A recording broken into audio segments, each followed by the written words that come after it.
ఏపీలో మరో సర్వేలో వైసీపీకి క్లియర్ మెజారిటీ ఖాయమని తేలిపోయింది. కొన్ని టీడీపీ అనుకూల మీడియాలో తప్ప ఏ నిజాయితీ ఉన్న సర్వే అయినా కూడా సునాయాసంగా జగన్ మళ్లీ రెండోసారి అధికారం చేపడతాడని తేల్చాయి. జగన్ గెలుస్తాడనడానికి ఒక కారణం ఉంది. అదే సంక్షేమం. దేశంలో ఎక్కడా లేని విధంగా సంక్షేమ కార్యక్రమాలు చేపట్టిన సీఎం వైఎస్ జగన్ ఇది సర్వే సంస్థలే కాదు, సీనియర్ పొలిటీషియన్ సుబ్రహ్మణ్య స్వామి కూడా ఇదే మాట చెప్పారు. ఏపీలో జగన్ క్లీన్ స్వీప్ చేస్తారు, ఆయనకు పోటీ లేదు, పొత్తులతో వచ్చినా పోటీలో నిలబడలేవన్నారు సుబ్రహ్మణ్య స్వామి. అయితే తాజాగా ప్రముఖ సర్వే సంస్థ పొలిటికల్ క్రిటిక్ సంచలన సర్వే ప్రకటించింది. వైసీపీకి ఖచ్చితంగా 121 సీట్లలో +/- సీట్లతో విజయం సాధించింది. అదే టీడీపీ, జనసేన, బీజేపీలు 54 సీట్లు +/- మార్జిన్ డిఫరెన్స్ తో రెండవ స్థానానికే పరిమితమవుతాయని తేల్చింది. పొలిటికల్ క్రిటిక్ దేశవ్యాప్తంగా సర్వేలు చేస్తుంటుంది. గతంలో కర్ణాటక ఫలితాలను దాదాపుగా అక్యురేట్ గా ప్రకటించింది పొలిటికల్ సర్వే.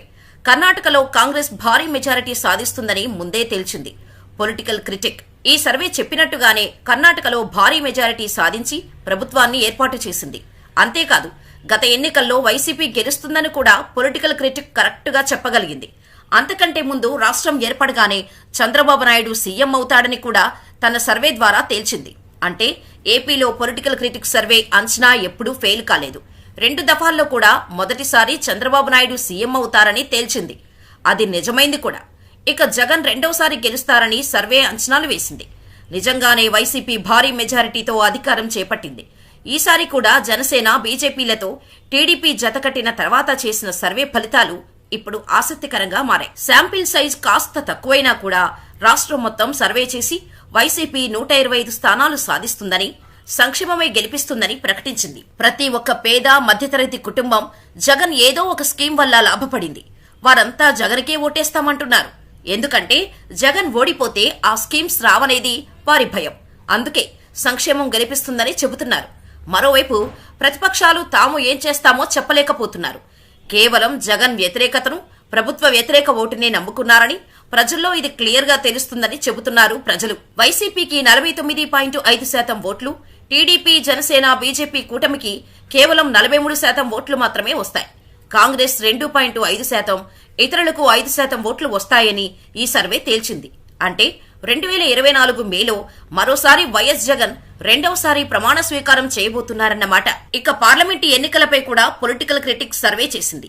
ఈ శాంపిల్ ను కూడా అసెంబ్లీతో కాకుండా ప్రత్యేకంగా తీసుకుని సర్వే చేశారు. వైసీపీకి 19% ఎంపీ స్థానాలు, టీడీపీ కూటమి మొత్తానికి 6 లోక్సభ స్థానాలు గెలుచుకుంటాయని ప్రకటించింది. అయితే సర్వేలో కీలక అంశాలను కూడా పొలిటికల్ క్రిటిక్ తెలిపింది. దాదాపుగా 50-65% మహిళలు వైసీపీకే ఓటేస్తామని చెప్పారు. అదే పురుషులకు వచ్చేసరికి 50-50గా వైసీపీకి, టీడీపీకి తేలింది. వెల్ఫేర్ స్కీమ్స్ తో పాటు గ్రామీణ ప్రాంతాల్లోని బలమైన కార్యకర్తల బలం వైసీపీకి లాభం చేకూర్చుతుంది. కానీ అర్బన్ కు వచ్చేసరికి వైసీపీ వీక్ గా ఉంది. టీడీపీ, జనసేన, బీజేపీలు బలంగా ఉన్నాయి. కానీ అర్బన్లోని ఇళ్ల పట్టాలు వైసీపీకి మేలు చేశాయి. పేదల సంక్షేమం కూడా కొంతమేర వైసీపీని కాపాడగలిగింది. అయితే బీజేపీతో పొత్తు వల్ల సీట్లతో పాటు ఓట్ల శాతం కూడా టీడీపీకి, జనసేనకు నష్టం కలిగిస్తున్నాయి. 2014లో కలిసి పోటీ చేసి రాష్ట్రానికి ఏమీ చేయలేదు. ఇప్పుడు మళ్లీ కూటమి పేరుతో వస్తున్నారు.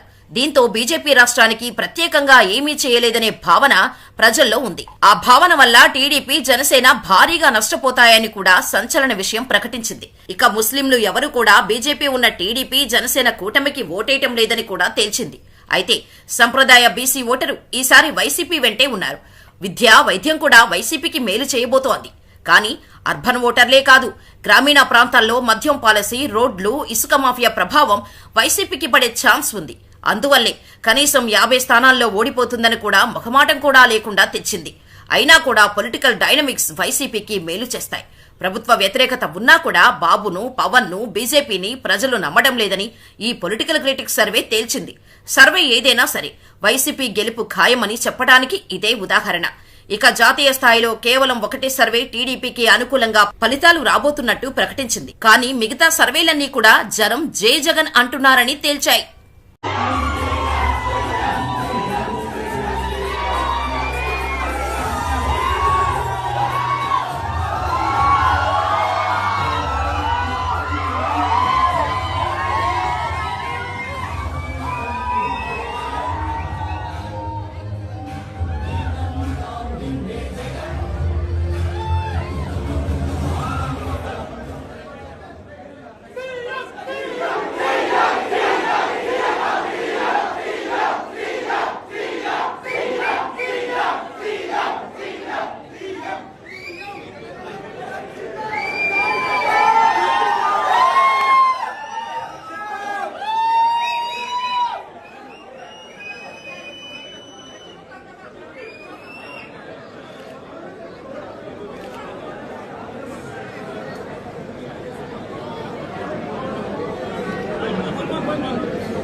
Last time, out of 175, 151 itself is a tall number.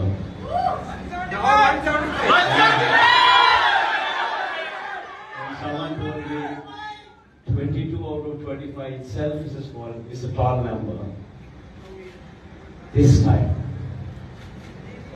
we're going to beat that record. We will get. I promise that this results would ensure that the whole country would stand up and look towards Andhra Pradesh.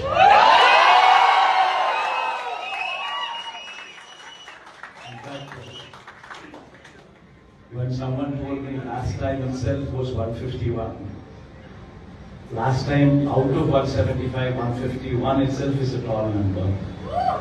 And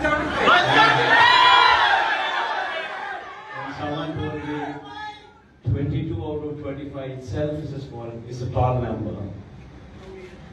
This time, we're going to beat that record. We will surpass 151, we will surpass 250. And predominantly, God's grace, touch wood, they've given a good deliverance with the governance. The governance model that was put in place was never seen before. And while I could do all that, nevertheless, 1.5 years of your effort.